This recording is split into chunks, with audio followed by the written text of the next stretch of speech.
حدثيني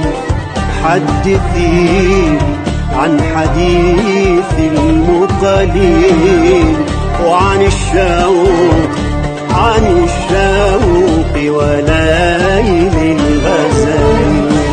حدثيني عن حديث المقالين، وعن